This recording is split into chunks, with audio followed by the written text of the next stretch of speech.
Every year around this time, many of us send our sweethearts and significant others, we send them poems and we send them flowers and we send them cards and candy.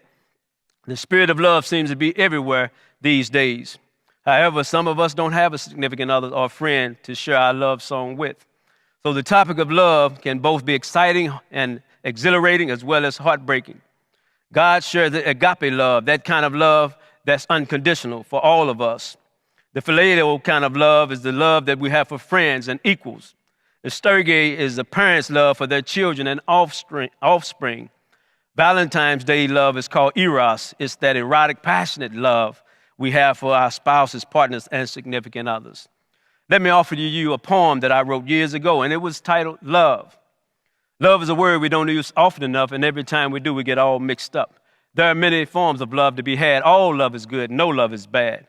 An expression and affection of a love-strong emotion bring forth this thought and gave birth to this notion. Love is the greatest defense, and brings forth this thought and gave birth to this notion. Love is so intense it's the world's greatest defense, and to look for anything else don't make any sense. Maybe, just maybe, God loves goes back as far as the creation of time, somewhere around 5,500 or 4,000 BC. For it says in the word, and John's Gospel 3:16, for God so loved the world that he gave his only begotten Son, that whoever believes in him should not perish, but have everlasting life. I love learning the origin of things, and so I was trying to find out what was it about St. Valentine's Day. And so I learned, just for those of us who've been love-struck, and we just seem to, enjoy this time of this holiday season, I learned that St. Valentine's Day meant that he was someone that was considered a saint.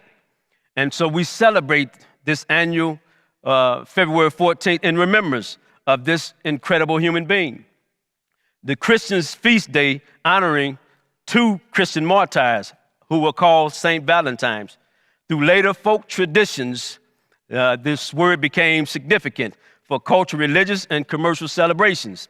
It became something synonymous with romance and love and other world religions. There are a number of martyrdom stories associated with various Valentines connected to February the 14th, including an account of an imprisonment guy by the name of St. Valentine of Rome. And he was ministering to a Christian during the time of the Roman persecution. And this was during the 3rd century.